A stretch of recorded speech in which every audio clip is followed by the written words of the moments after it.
Welcome back to the Cousin Connection Podcast. What happened? You weren't looking, so I thought we were gonna redo it. What? Yeah, you were like, "Welcome back, everybody." Okay, let's just get started. Let's get started, okay? Guys, we're a little dysfunctional today. It's a Monday, by the way. This is part 1 of our Ramadan series. Ramadan Mubarak, by the way, because by the time you're listening to this, it's probably gonna be Ramadan. Well, it is gonna be Ramadan, day 1 or day 2. We don't know yet, but we'll find out that day. Yeah, exactly. So you'll be watching this maybe on an empty stomach, but just a couple more hours. Exactly. Well, actually, by the time we post this, it'll be like 2:00. If you watch it, whatever. You know what I mean? Okay. So we kind of teased the idea like a couple weeks ago, maybe a week or two ago, right? Of this Ramadan series that we were. Yeah. We did mention it I can't briefly. remember now. And what? it's not that serious. I don't know why Exactly. I just did that. It sounded like you're about to like drop some like bomb or something. No, it really wasn't. I don't know. Anyways. You know why? It's because we're recording this on a Monday. Yeah, it's throwing me off. Yeah, it's throwing you off. We're recording this on a day we don't normally record. I literally just said that. Like, I literally just What do you mean you just said that? I said that, like, rewind the tapes. Rewind the tapes. You did? So when you edit this back, Yeah, I remember that part. this is proof that he doesn't listen to me when I speak. Wallah. I said it. I was like, we're recording on a Monday. You didn't hear me at all? I heard nothing there. Wow. Okay. Good to know Amir doesn't listen to what I say. I just wait till you're done speaking so I can say something. That's so mean. I'm joking. No, you're not joking. Yeah, joking. Yeah, okay, I'm not joking, maybe. Exactly. Okay, whatever. Okay, so to introduce damn, my throat is dry. To introduce the Ramadan series, we basically, like, low-key, we just talked about this 5 minutes before we recorded, but yeah, this idea was kind of living in my head for the past month or so. I just didn't put it down on paper. It's just been living up here. So today, get ready for Sheikh Sarah today. Whoa, relax. It does seem like it based on the notes, right? Yeah. I even have my laptop out. You're not usually not this loud. Because my adrenaline. You know what? No, you know what? You're gonna get loud. You're gonna get quieter throughout the episode. That's why I turned you up. I didn't think so. Yeah. Are you drinking milk? Are you judging me? Yeah. I'm gonna start smelling your breath after this. What do you mean? Okay. This is good. You want to taste it? No. It's really good. No. I don't need the extra kinda calories like- right now. it's After like those room- couple cakes I had yesterday. It's only 150 calories. Nah. Well, actually, yeah, it is pretty good. 30 but grams still. of protein. I'm like, you know what? Let's get back on track here, okay? We're supposed to have a serious Ramadan-centric episode here, where we're gonna be talking about things related to Ramadan, okay? Yeah. So back to what the Ramadan series entails is we wanted to incorporate, as you guys know, we're both Muslim, and our faith is a huge part of our life. What?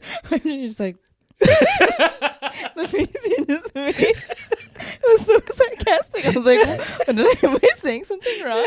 I just don't know what face to make sometimes. I'm awkward, okay? Yeah. You just made me feel uncomfortable. You know what? Before we get into the Ramadan series, I just have to tell you guys what we did yesterday. Because we need to talk about it. Oh my God. Okay? Before we get into it. You know what you're about to lead to? Mm-hmm. Like now, I have empathy for like you guys whenever like I take you out of your comfort zone. Wow, look at this groundbreaking revelation. Why are you actually like super loud? I don't know. I think it's your gain. That's why. What does that mean? Okay, go ahead. Testing. Yeah. Okay. Now Bismillah. we're fixing. Okay. That's foreshadowing. I feel like I'm quiet now. No, you're good now. You're good Is now. it Don't good? worry. Yeah, you're good. All right, you're good. yeah, it's good. Yeah. Yeah, so yesterday we decided to have a true Sunday fun day. Mm-hmm. Okay? Amir, I really feel like they should hear it from your perspective. Yeah. Because you were the one that was out of your comfort zone. I had so much fun yesterday. Amir. Okay, so what we did yesterday, so Nabat's birthday was coming up soon. Mm-hmm. So we are like, you know what? Let's do something special for Nabat. It's gonna be during her actual birthday is gonna be during Ramadan. So we're like, let's go out and do something. Yeah. So I don't know who chose it. Was it you? It was me. Yeah.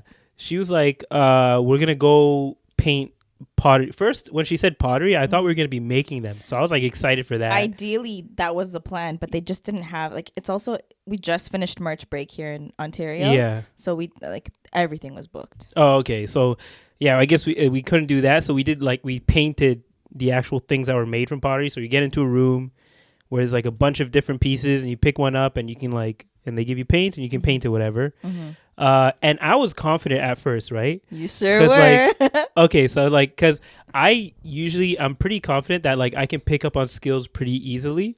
On like new skills, I can pick up on things pretty easily. So I was confident at first. We were getting the paint. I was like literally writing down notes in my phone. I was like looking up for references for exactly what I wanted to do. I was like, oh, I'm gonna do stripes here. I'm gonna do all this stuff. And then like as we're doing it, I like slowly. So we get all our stuff.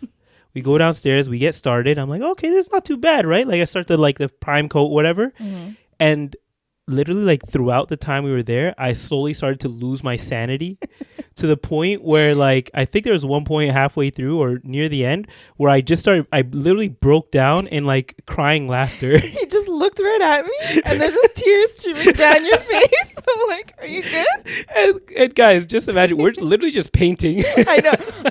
Like, guys, we were just painting. That's it. But it just made me realize it's like the reason that I'm so comfortable in those other places I take you is because like it's usually playing to my strengths for the most part. I suck at saying that word.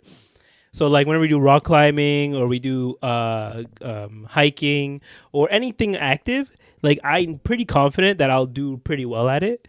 Can I just say though, like you've always like thrown us into these like extreme high intense like activities, and we're always so willing. Like at least I am. I don't know if I could speak for Nabat because she like very much hates you. Yeah, exactly.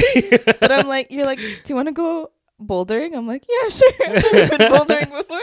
Do you want to go on a friggin' 8-hour hike? Yeah, sure, no problem. And I was pretty open to the painting thing too. You were. Yeah. You were like, yeah, okay. But like clearly, like when we were halfway through there, when I started breaking down, you guys were in your element. You were Nabat was like having fun. She was putting designs and everything. Like I was intimidated by what you guys had. You guys. No, like I thought I was intimidated for you guys. Like I thought it would be intimidating for you guys because you guys literally got like a blank canvas. You got like a mug that had nothing on it. I at least got something that had like, it had a design. It was like a monster thing. So all I had to do was literally like color within the lines for the most part. I mean, but you know what? I'm proud of you for wanting to go outside, like thinking outside of the box. Yeah, at first. Yeah. And by the end, I was like, I'm just gonna do the basics. Well, I'm gonna color in the teeth. Walk them through what. So like we're like painting at first, and I'm like trying to do stripes. Is that what that was? Yeah. The purple. Yeah. So essentially, I was like, okay, I'm gonna do purple and then dark purple stripes to make it look similar to that cat from the Alice in Wonderland. Yeah. Is that what that was supposed to be? Yeah, exactly. So I got 2 colors of purple paint and they look different on the board that we picked them up from. So I did the first layer and then I was going to do the second layer on top of that where I would like put masking tape in between it and then just paint over. I was like, oh, this would be so easy. I put masking tape. Tell me why it took me literally an hour to just wrap this thing in masking tape because like I wanted to make it designed or whatever. So I like cut the masking tape into like wavy lines or whatever. I was putting everybody's watching me as I'm doing this. I was like, and as I'm doing it, I'm talking all confident, like, guys, don't worry. When you see this, it's gonna look so nice. Like I thought I was a genius for doing this. And then literally, I think everyone who was there, after I put the masking tape, I started painting it. I was like, this looks oddly like very familiar. I was like, oh, maybe when it dries out, it'll look the same. It'll look different. And then the moment of truth came where I had to take the tape off. And I'm like, no lie, I took the tape off. Literally looked exactly the same as the other paint. Everyone was staring at me. It was the most demoralizing feeling in the world where I took an hour out of my time to put tape on this thing. So I made sure they don't mix. And the paint looked exact. I'm pretty sure they just gave me the same paint twice. I was going to ask you, did you dip into the wrong paint, or was it actually just two I'm pretty sure different? it was two different paints, but she even said herself, like, these are very similar shades when they're wet, and when they dry out they get darker. Yeah. But even then, like, just the fact that they looked so similar, and even Yeah. when they dried out later, it still looked pretty similar. Yeah. That was like the worst. And then having to take off that tape and see there was no difference. And I think that's when I broke down and I just painted the whole thing one color. Except for the face. Huh? Remember the face? The face, it was like a black and like white teeth or whatever. No, you painted it light purple by accident. Oh yeah, I did Yeah. that too. There was a lot of like just breaking down where I realized, you know what, maybe this isn't for me. But it didn't turn out that bad in the end.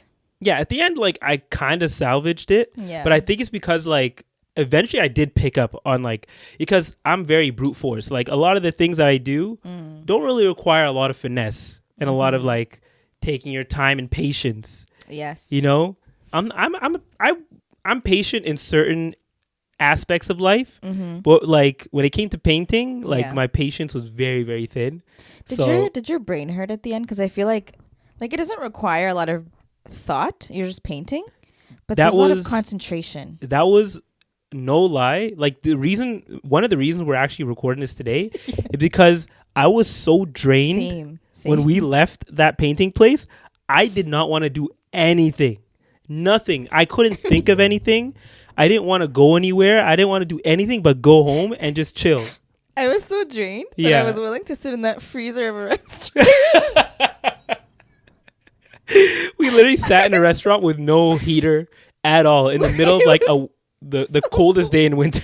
It was so cold in there. Like, it was colder in there than it was outside. Yeah, That's I don't know why you messed up. guys stayed in there. We could have just went to the place like next door. I don't know. I was just like so tired and hungry that I was like, let Yeah. me just eat.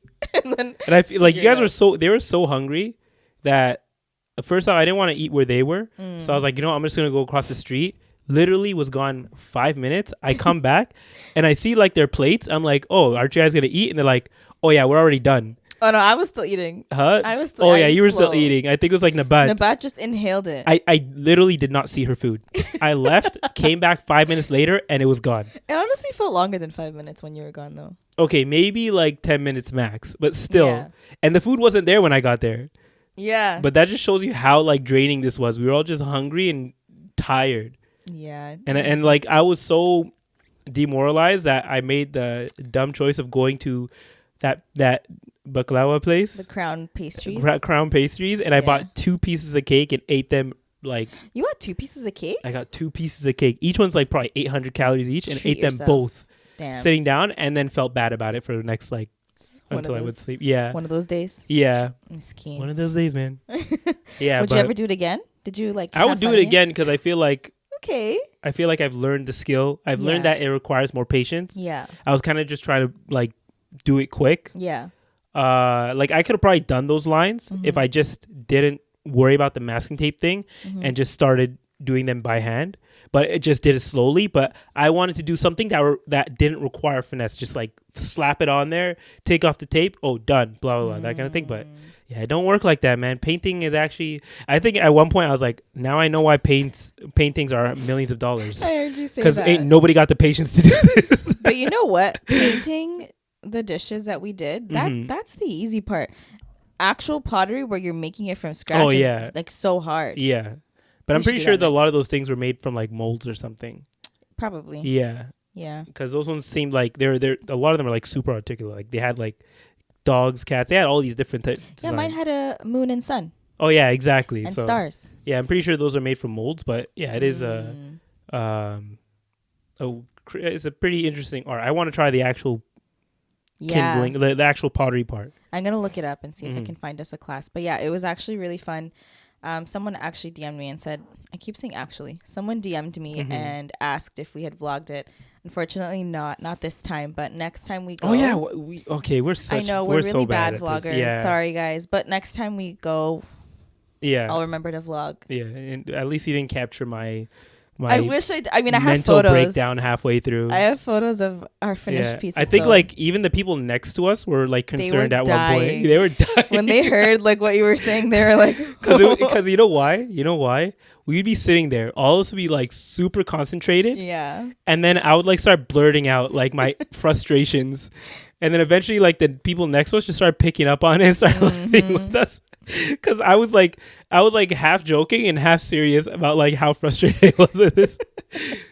There was at one point where everyone was so into what they were doing, and like there was a radio playing, and did you hear everyone was just like humming extremely loud? And I'm like, not y'all humming in unison.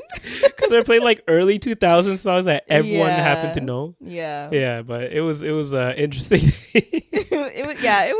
it was definitely different from what we normally do, and I think sometimes you just need to like challenge yourself, go outside of your comfort zone, right? Next week we'll get the results, so we'll see what. You'll see what it looks like. If we film on a Sunday, should we film on a Sunday?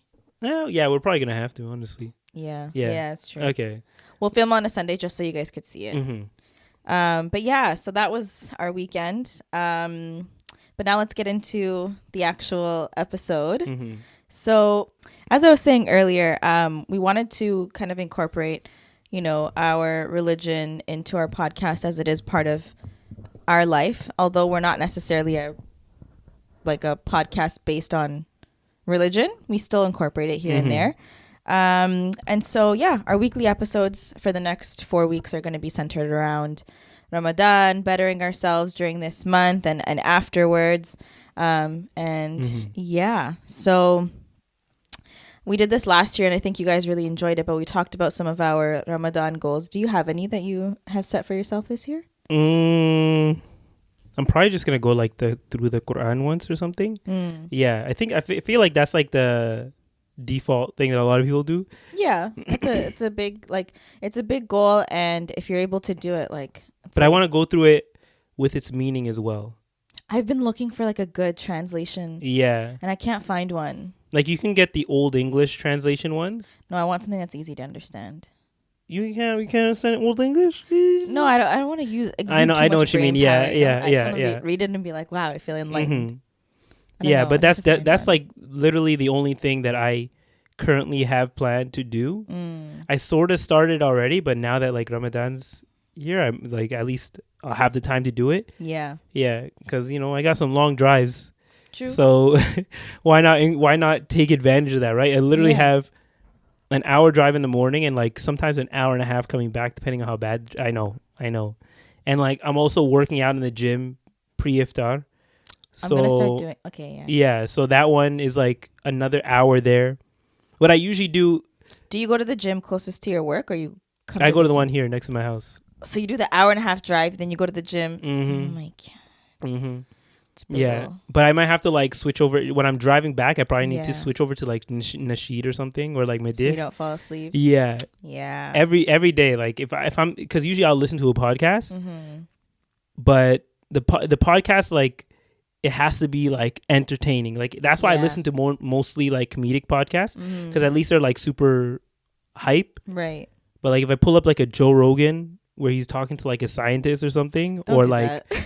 Or something super just monotone, I'm knocking out. I've never fell asleep on the road. Okay, I've never fallen asleep on the road. Okay, just inshallah you don't. Yeah, that's but scary. I've gotten close. Okay, really? Huh? Really? Everyone's gotten close.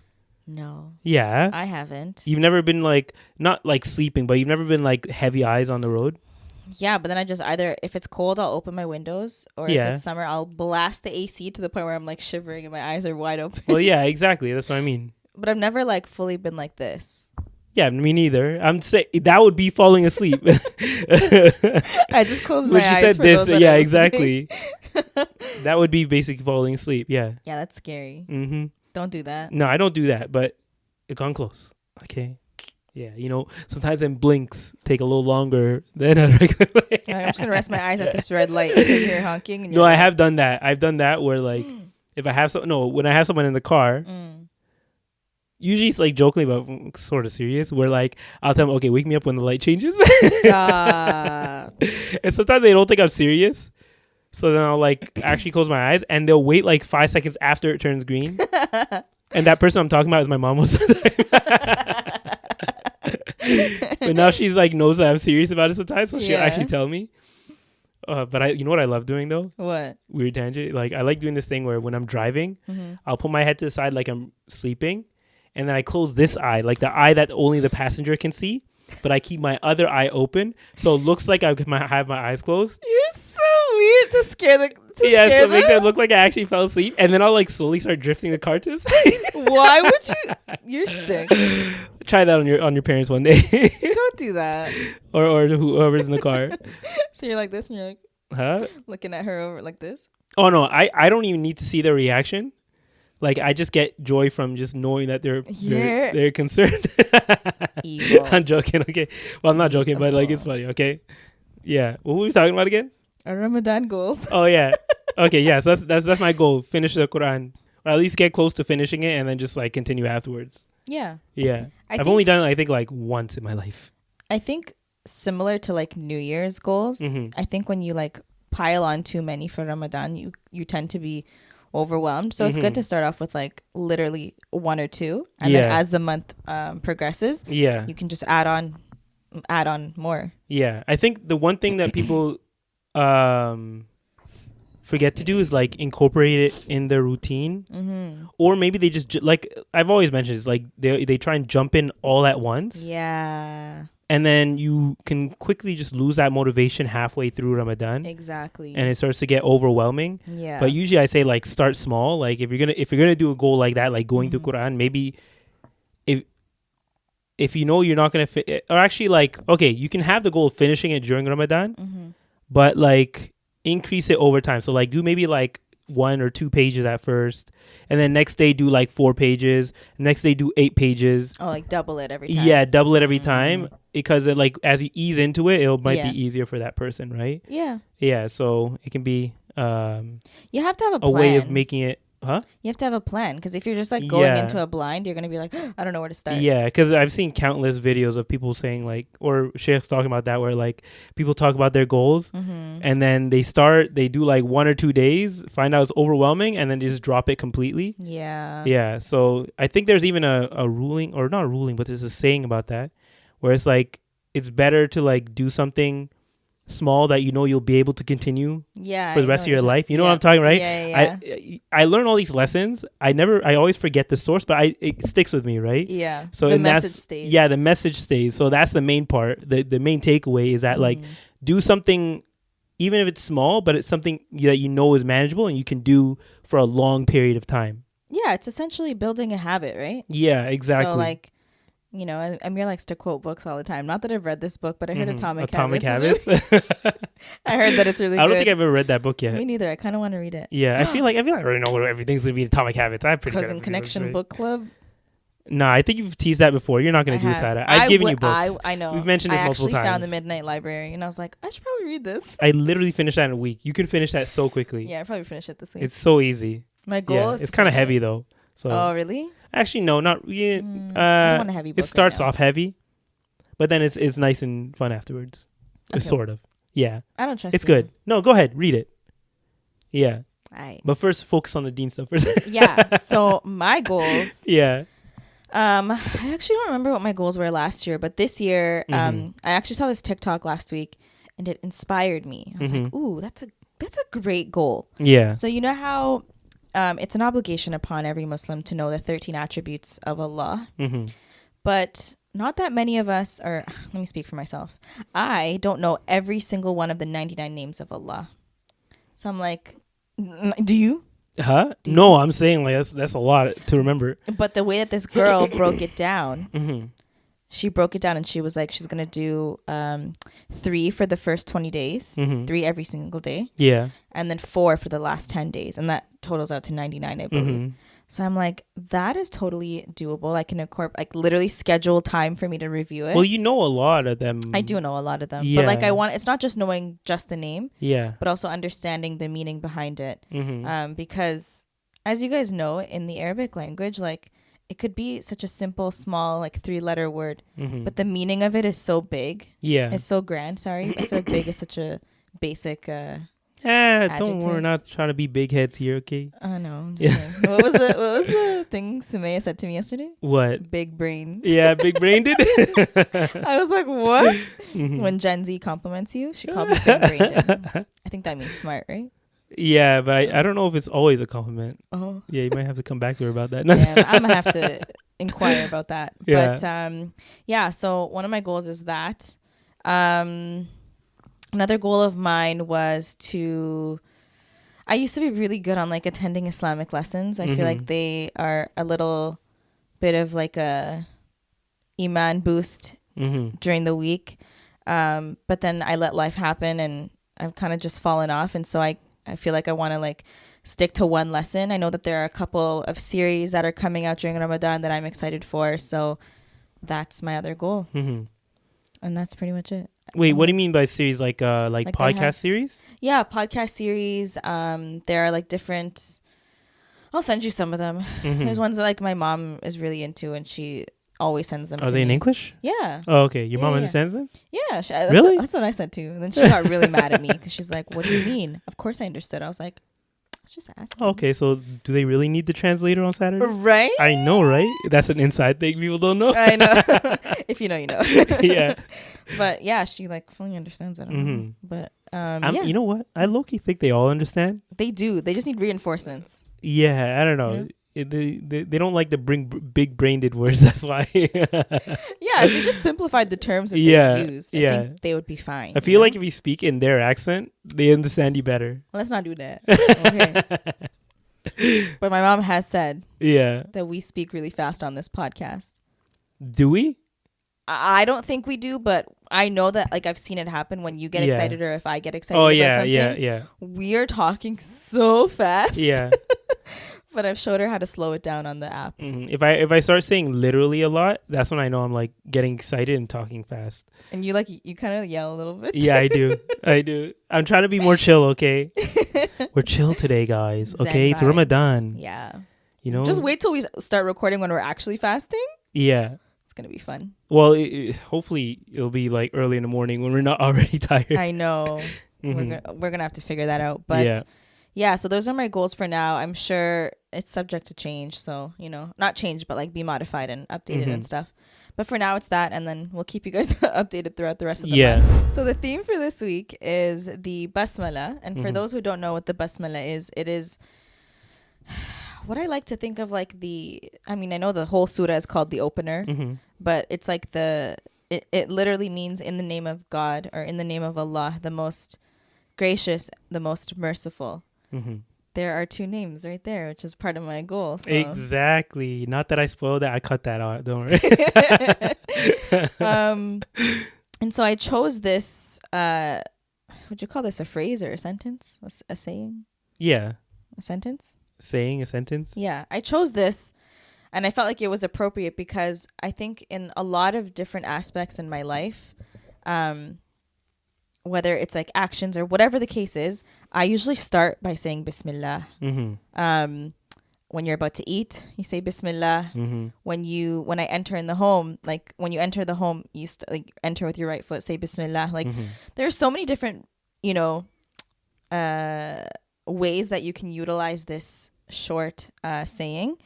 Now I kind of broke it down even further to break down the meanings of the two names of Allah that are included in this saying. So the first one is Ar-Rahman, and the meaning of that is the one who blesses all of his creation. I feel like, am I quiet? Yeah, I am kind of quiet. Oh, here, let me turn you up. A little bit. I feel like I'm giving a lesson. The pressure's on. The one who blesses all of his creation with prosperity and free from disparity. He is the most merciful and kind towards all creation. His rahmah, which is mercy, is all-inclusive and embraces all.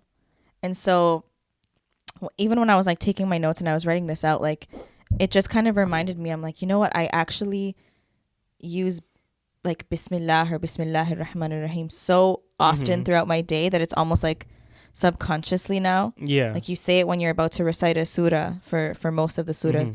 You say it when you're in your prayer, like so many different ways. Like I've used it on tests before, when I'm about to drive. Like there's so many ways that I've used this saying that, and I want to get into like why I specifically chose this one. But before I do, I want to get into the second name, which is Ar-Rahim. And the meaning for the meaning of that, is it does come from the same root word as Ar-Rahman, which refers to Allah's attribute of being merciful. But although it is similarly related, the meanings are different. So for Ar-Rahman, it can be understood to refer to Allah as the origin or the source of mercy, whereas Ar-Rahim refers to like its infiniteness. And so Ar-Rahim is also like it means being merciful to his creation, deserving of mercy, which is primarily the mercy reserved for the believers. Yeah. So when I was thinking about, what phrase I wanted to use for the first week of Ramadan, it was kind of like, what do I start with? What I start with Bismillah. So why not? Like, that's a very appropriate one to use. And, when I was thinking about like the importance of the Basmallah, I was thinking about it in the sense of like, whenever I do certain acts, not even of worship, but just like acts throughout the day, and I incorporate that saying, it always reminds me that, I'm starting something in the name of Allah. Like, I have to remind myself that, I'm accountable for what I'm doing, and it's just making me more like, it's a way of correcting your intention and just being more like God conscious, because sometimes you do things absent-mindedly, but when you say Bismillah, it kind of like reminds you like, oh yeah, like, but in terms of like intention, I actually want to speak on that. Because I remember like I've learned this in so many lessons, and I know what I'm going to refer to. But when you're doing daily actions, you don't even realize that you can get rewards for doing it. Exactly. Until you correct your intention. So like, for example, you're waking up early to go to work and you pray Fajr. But you're going to work, and if you make your intention that, you're going to work, let's say if you have a family and you're working to provide for your family, your whole work day is rewardable. You're getting dressed to cover your aura. That's rewardable. You eat breakfast so that you have energy to carry on and perform your prayers throughout the day. You get rewarded for eating. Like, all of these everyday mundane acts that you do could all be rewardable if you just remind yourself to have the sincere intention, and you're literally doing everything for his sake. And I think, we've always touched on Islam so lightly, like we've never actually dove into it this in depth. And I think that like, for me, this was like a huge, even as I was writing this out, like huge reminder to be more conscious of what I'm doing, like making better choices as a Muslim in my day-to-day life, whether it's at work or I was going to say school, whether it's at work or like outside of work. But for those that are listening, if you're a student, whether you're at work or you're at school or you're out with your friends, like reminding yourself to be more conscious of your actions and having this sincere intentions could really save you from, falling into sin or, heading down a path that you may not want to. Because it always starts off with like, oh, it's okay, like it's just one time, it's whatever. And then just one time turns into, okay, just one more time, like two times, and then kind of spirals, right? How would you say that like for you, the basmala, like how would you feel like that is incorporated into your life? I think it's what I mentioned. Well, I was going to talk about the intention, but you mentioned it there. Sorry. But like, no. But like, that's a big part of it, is the fact that it reminds you to correct your intention and not do things for the sake of others, and do it for the sake of Allah only. Because like, first off, you're missing out on a lot of rewards, but also like, depending on what you're doing, you can actually be, it can be counted as a sin for certain things that you're doing if you're doing it for the sake of other people, right? So just saying Bismillah is like a trigger to remind you why you're doing this and or what you should be doing this for. So that's the main thing there. And it almost it's like it's basically like a protection as well, right? Because if someone who's conscious of all the things they're doing and is always making sure to do things in the name of Allah, for the sake of Allah, I mean, then you're less likely, like you mentioned, to do things that a Muslim should not find himself doing to begin with, right? So just having that on your mind at all times, especially in the place where we live, like in the Western world, where it can be so easy to forget those things or be distracted by other things. Like it's always a good centering point, or like it centers you essentially. So I think that's the benefit of remembering that, like remembering the basmala, but like just the main thing is the intention also, Right. which is what it triggers. Yeah. So I think that's the main takeaway from that. Mm-hmm. And also like it's Ramadan is almost like a larger or a more in your face version of that, because when you're fasting, like you're literally reminded all day by having an empty stomach of why you're doing this and what's most important, and the things that, like, that's why people are more conscious about what they say all day, and like and what they're doing, where they're going, where they're how they spend their time. So outside of Ramadan, things that help you, remind you to do that, it's like the Basmallah, and remembering to doing it and making a habit to say it in all the things that you do. Yeah. So and that reminds me, what I was gonna say was like, since obviously Ramadan is here now, and we know that our deeds, the rewards get amplified during the month of Ramadan. So why not take advantage of that and work smarter? Literally work smarter. Start making your intentions for your everyday tasks, your everyday doings, your everyday duties, and start getting rewards for them.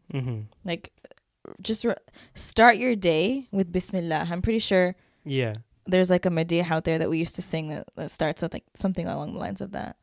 Hey, you guys would know. You had the lyrics. I was the drummer. I'm pretty sure there's like a couple that we sang like that. But the whole, like, when I think about it, and I want to take it back to the names of Allah that we mentioned here, Ar-Rahman and Ar-Rahim, because when we think about, like, okay, Ar-Rahman is the one where Ar-Rahman is the one who is merciful to all the creations in this life. Yeah, in this life. And so when you think about it, and you genuinely think about his, like, mercy and his generosity, it almost like we don't even know the full extent.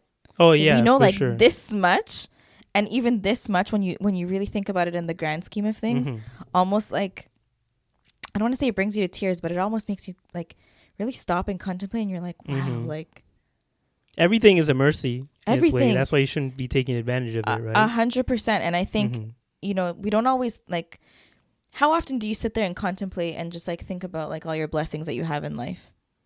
Well, I'm an overthinker, so it's yeah. Every once in a while. No. But like, when you just sit there and you're like deep in thought, and you're just like, and what if I didn't have legs right now? And you're like, when you're on your walks, for example, like, that's a huge blessing. Oh yeah, I definitely. I'm definitely grateful.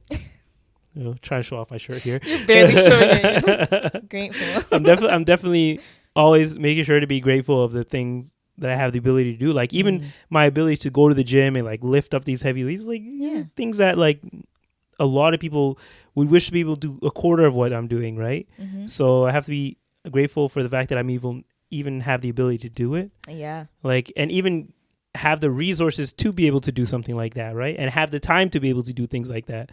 Like, it's not only the ability to do it, but like it's the you're able to afford a gym membership. Yeah, you're able to get there. Exactly, all the things that go into me being able to even be there.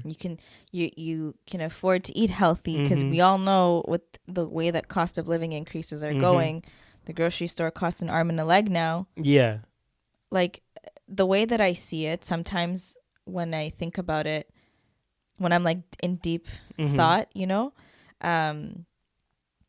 I feel like sometimes I take my blessings for granted. Like, I remember I was telling my coworker that we had like a really stressful couple of weeks at work, and I was like kind of venting about it. Like, I was very like just high stress. Yeah. And then I stopped myself. I'm like, this is the job I literally used to like pray for. Like, I used to pray for this job. Yeah. And I'm here, and this is what I'm doing. Like, and obviously, like, we're human beings. We are subject to our emotions, but like, it literally stopped me, and I was like, man, I used to pray for this job.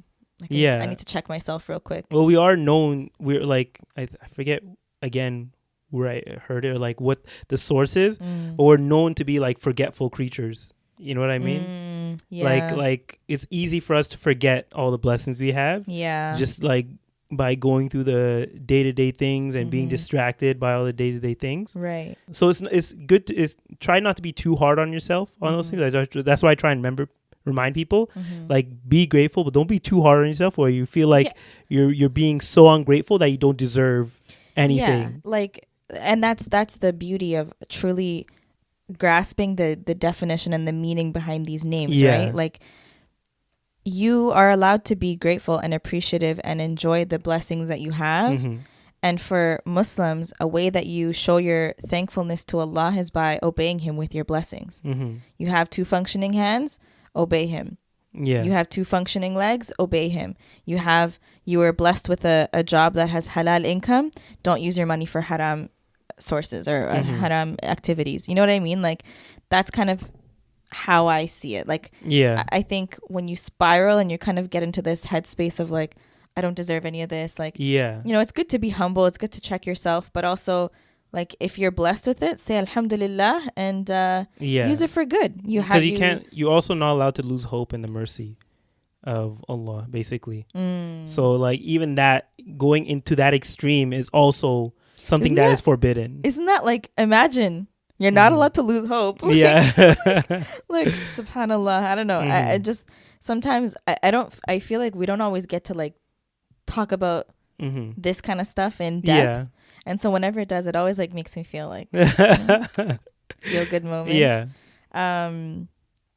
So yeah, we spoke about Ar-Rahman, and then when we spoke about Ar-Rahim, this is pertaining to the mercy specifically for the believers.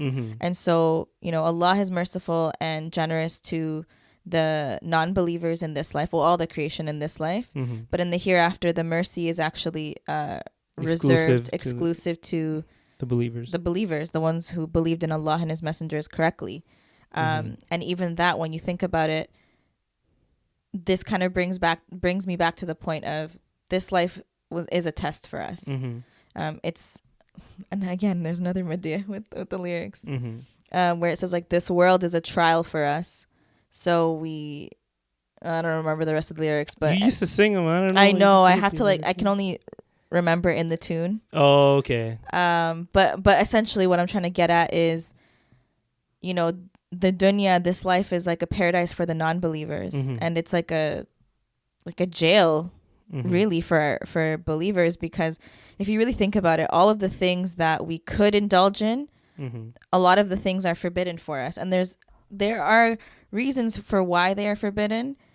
It's not really up to us, and we shouldn't even bother. Like, not that we shouldn't bother, but it's, the reasons are not always apparent, and that's, you know, ultimately the wisdom behind it. Like, do you think a jail is like the right extreme metaphor for it? Yeah, that's too extreme. Maybe not a jail, but like, it's always been described to us as like a resting stop. A resting stop. Yeah. But like, and I think that's more in regards to like the permanency. Like, this life isn't permanent. Okay. Yeah. But in terms of like the actual, like, you know, like fighting desires and all that kind of stuff. Yeah. Exactly. Because, you know, when you're thinking about your ultimate goal, which is to get to Jannah, you have to, a part of you still has to fight your nafs, yourself, right? Like, you have to fight is it your lower self? Probably. I think so. And you have to basically go against what your self desires versus what it needs, you know, which is to do your obligations. And it's a heavy topic sometimes, you know? Yeah. But yeah, that's all I have to say. I don't know why. I just like lost my train of thought again. Yeah. I think it's because this is a topic that, like, there was a reason that we don't get too much into it, because it can be like it's like opening not Pandora's box, but like it's such a wide subject. There's so much information that when you're trying to like condense it yeah, into something that you're trying to like just put forth real quick like this, it can be overwhelming, right? Especially if you yourself are not normally a speaker in this realm. Like, but even that, like, when I was can only thinking really about it, like, I had a lot of anxiety because I'm like, oh my god, like speak. You know why? Because you have to speak about your experiences. You know, Yeah. it's hard. You're trying to be a sheikha right now. I'm really not, Okay, though. but I'm really not. just try and be a human being I and tell am about a your human being. experiences Listen. and how that you can learn from them and how this incorporates all together in what we're trying to overcome and do better at. I mean, I totally agree, but I wouldn't call myself a sheikha in any regard whatsoever. Yeah. I respect those who are, and I've always Yeah. mashallah, it's not, it's easy, but it's not at the same time, because What's to teach, to teach people, because when I'm thinking about it, I'm like, it's not like any other topic where you can just say, oh yeah, you can share your thoughts and you can potentially make mistakes. Like, obviously human beings are subject to mistakes, but when it comes to religious matters, you can't make mistakes. You have to speak be with very sure of what you're saying. Exactly. You have to be very certain, it's you can't make a mistake, and so I think the anxiety was around there, but I also picked a very light topic. Like, this is just something that we can both relate to, and and hopefully you guys can relate to it as well. But just checking to see if we have to take a break. Can we take a break now?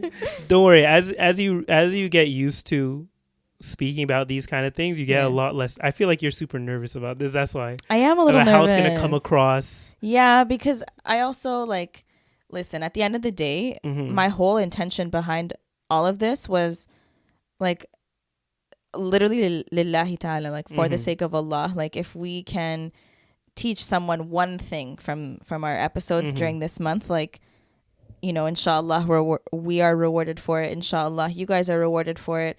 I know that a lot of you guys have told us that our podcast has helped you stop listening to music, and so may Allah help you on that journey. It's such an honor to even hear that we can do that for you guys. So it made me feel like, what, if we're going to be continuing to release content during the month of Ramadan, why not make it beneficial content?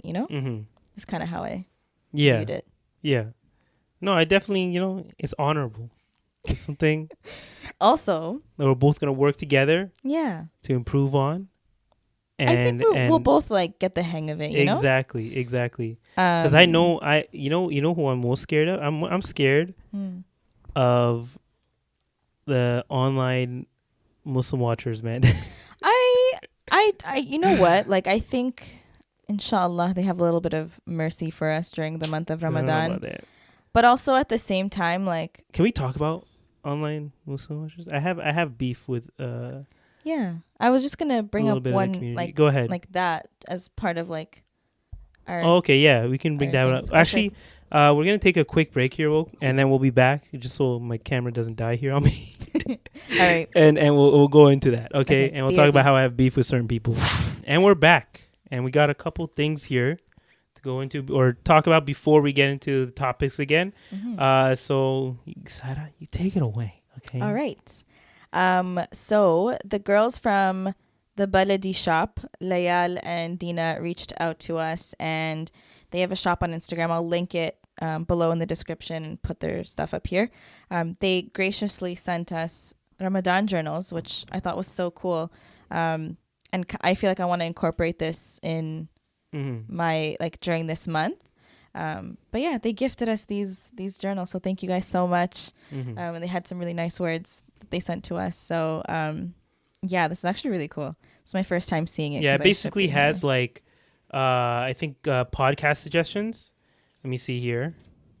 Starting for fast. So it has Ramadan dua inside of it. It has some podcast recommendations on things preparing for Ramadan, increasing knowledge, or Islamic reminders.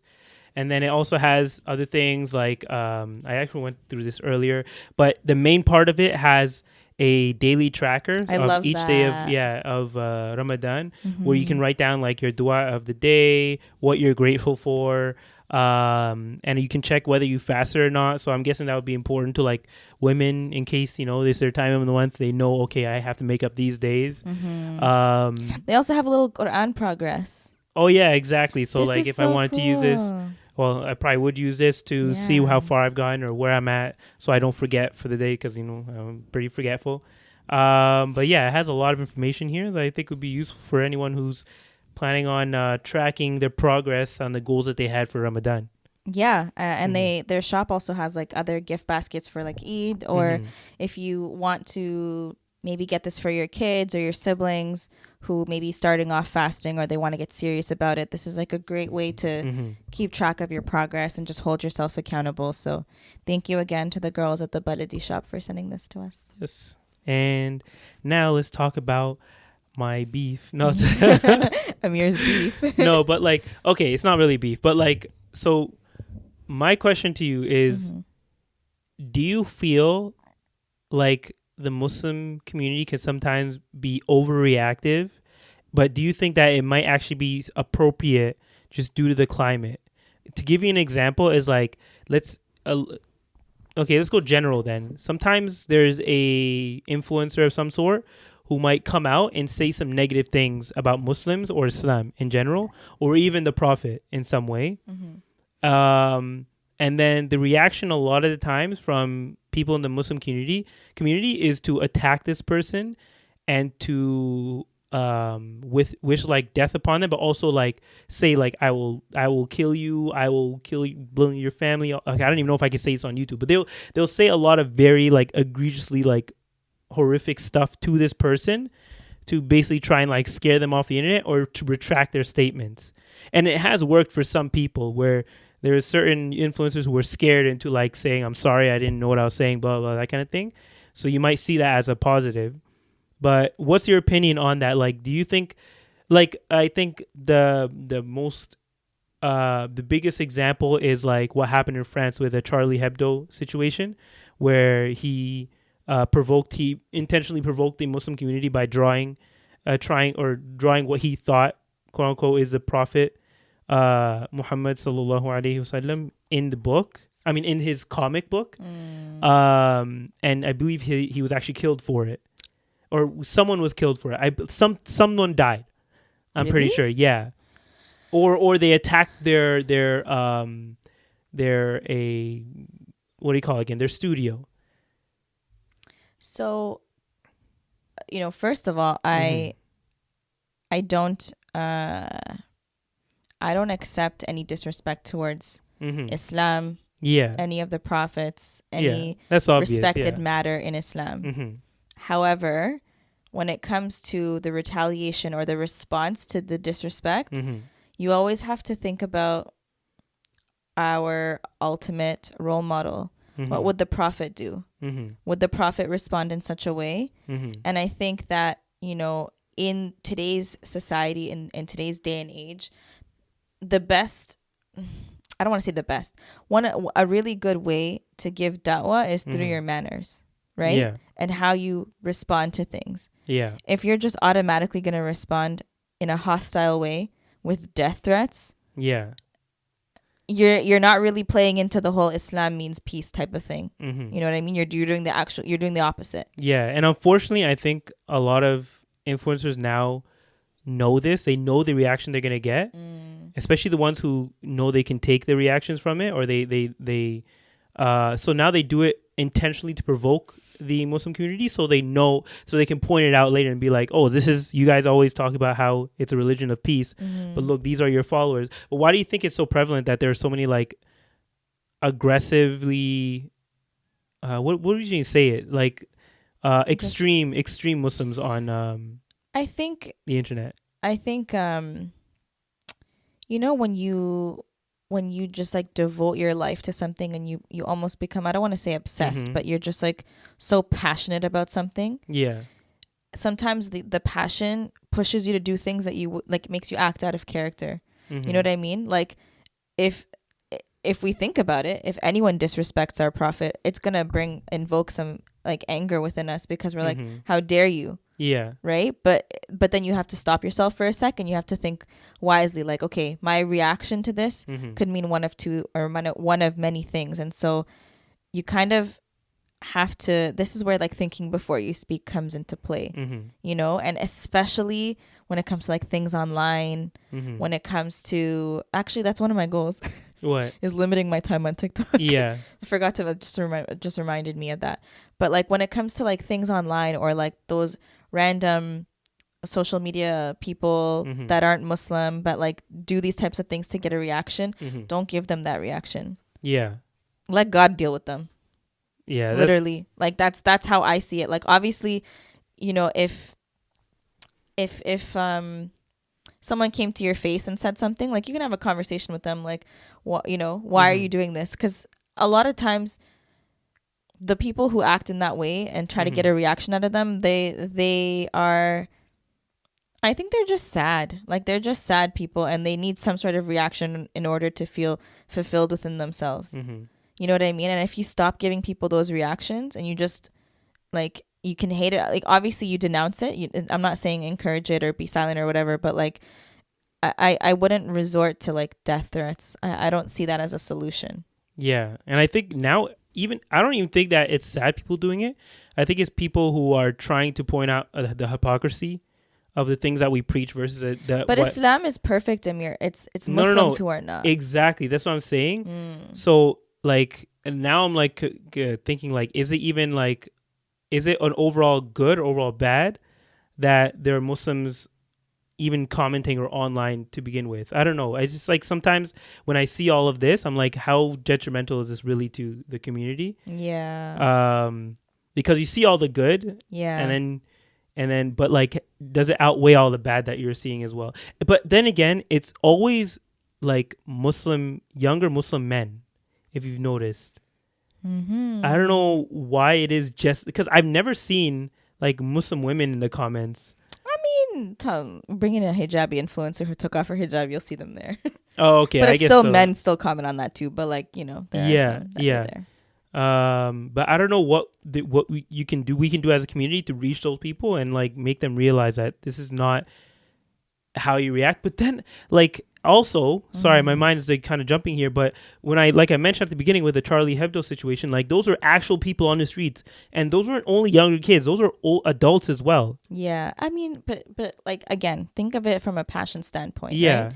Like I think every Muslim can agree they love the Prophet more than they love themselves, and so that sense of like overprotectiveness, like how dare someone disrespect my Prophet? I'm gonna stand my ground. I'm gonna stand up for that. I'm gonna stand up for, you know what I mean? Well, that's what I'm leading to now. So now let's talk about the other side of that.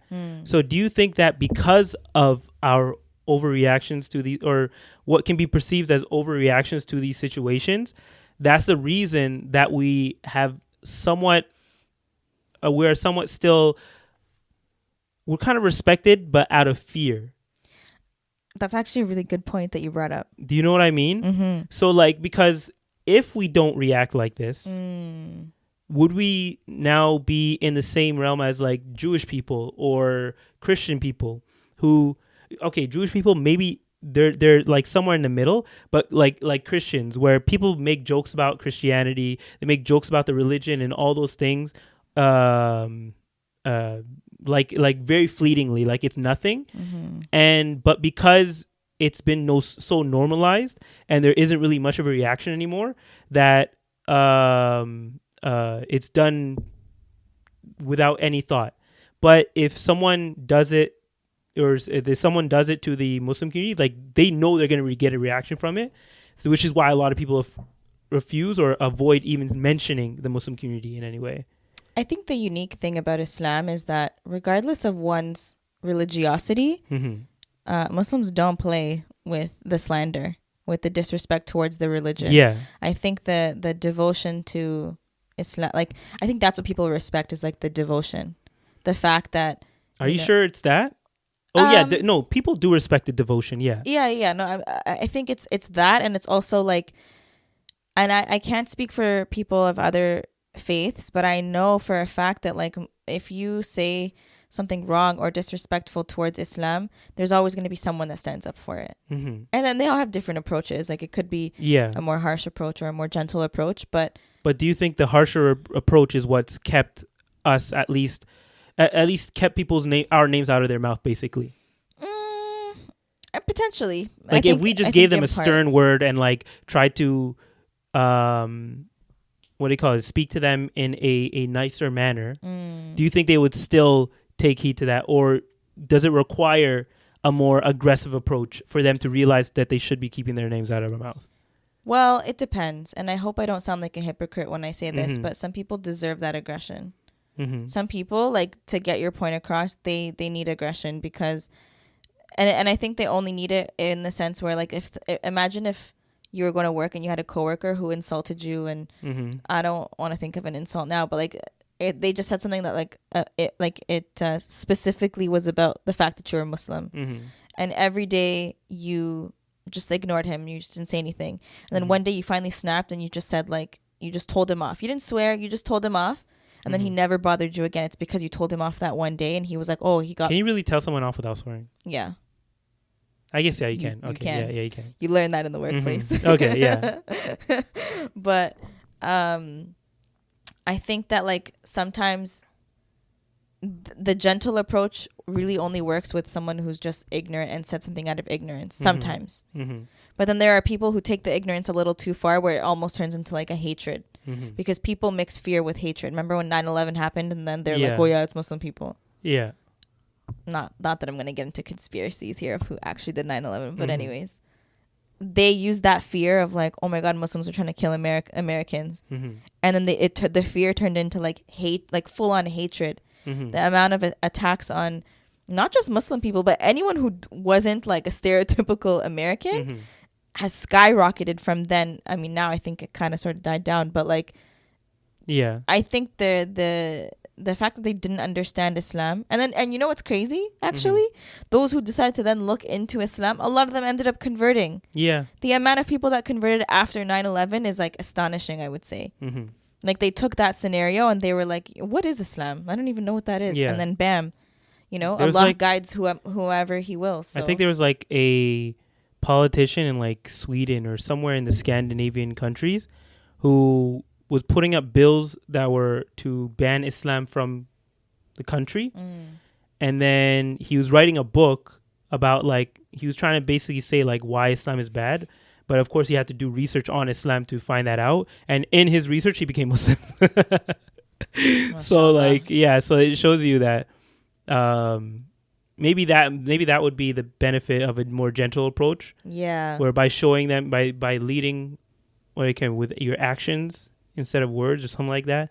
I forget what the saying is. Then you might actually end up bringing more people into the fold of Islam. Yeah, and even for like, because I know you were talking about the fear versus like approaching in a more gentle way. I was like, it reminded me of this lesson that I attended like maybe a couple years ago, where the teacher was saying, like, in a lot of Islamic lessons, like, and I've noticed a shift now from the lessons I've seen online, but in the past, like, a lot of times we were taught out of a place of like fearing Allah, you know what I mean, and like, don't do this because you have to fear the wrath, and Yeah. and yes, of course, like we understand that concept, but I think when you're taught to do things out of the fear of being tortured versus being taught to do things because you love Allah and you want to obey him, like, there's such a stark difference Yeah. between your attitude towards doing things. Like, if you fear Allah, if you're taught out of a place of fear, you're like, okay, I need to pray because if not, I'm going to get tortured. Versus if you're taught out of a place of love, you're like, you know what? Now is my time to pray. Like, this is my time to connect with my Lord. I'm going to be thankful to him and obey him. Like, Yeah. look at the... Well, that's the difference of like teaching the fear over the mercy. Because I think it even says, like, in the Quran, like, mercy is mentioned double the amount than like The torture, I think. torture. There's a certain amount. It's mentioned more than the torture. It is, yeah. But you see that even now, like, there are a lot of kids in the West who grew up in these schools that taught them more on the fear side. Yeah. And then these kids, fear can only last so long, or like can only keep someone suppressed for so long until they reject it and they just start going out and doing their own thing. And unfortunately, that's what happened with a lot of people in the Muslim community, or a lot of the youth in the Muslim community. Yeah. But when you start to approach it from more of a mercy side, or showing them the mercy of Allah, then you realize, like, okay, there is hope for them, and then they get that hope back. You know, you tying in the you see what I'm saying? Yeah. So to go back to that original point, so I think the appropriate thing is that whenever someone does say something negative about either Islam or the prophets or the prophet or anything regarding us Muslims, there should be a reaction. Yeah. But we should always make sure to be smart with how that reaction is taken, right? It's kind of like, don't make me tell you twice. Like, I'll tell you once. Yeah. But if you keep doing the same thing just to get a reaction out of me, that's between, like, you know what I mean? Like, you just leave that person. Yeah. Like, I think it's there's a way to be stern without making death threats to someone, for example. Yeah. You know what I mean? And the way that you are stern is you let the person know who's disrespecting you or your religion, I'm not going to tolerate this. So don't do this around me. Yeah. Don't do it, period, but don't do it around me. Yeah. You know what I mean? And if they continue, because, you know, like, it's like if you tell someone once, like, I don't like this, and they continue to do it again, it's because they're trying to get a reaction at this point. They don't care that you don't like it. Yeah. Right? And so it's like the same thing as someone online. They maybe say something out of ignorance one time. They get told off by the Muslim community. They're like, oh, my bad. They're like, that got me a lot of views because all these Muslim people got riled up. Let me do it again. Yeah. Now they're doing it out of a reaction. It's not just pure ignorance anymore, right? So I think it just depends on the situation. You know, but, you know, keep fighting the good fight out there, guys. I know you can take it a little too far sometimes. But at least that keeps their name out of their mouth, our mouth, or their mouth. Their mouth. Their mouth. I'm like, our mouth. Let me do that. But at least that keeps their names out.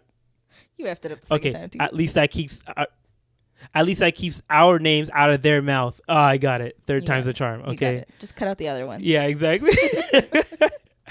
But yeah, I think we're good to go on that one, right? I don't know if we have any more left. Yeah, no, that was all my points. Okay, my mouth is super dry right now. Same. I feel like I'm fasting already. Yeah. It's a Monday, so, you know, man's got work tomorrow. Same. And I got to start editing tonight. So remember, again, to subscribe to the channel. We didn't mention it at the beginning, but, you know, mention it now. Yeah. Subscribe to the channel.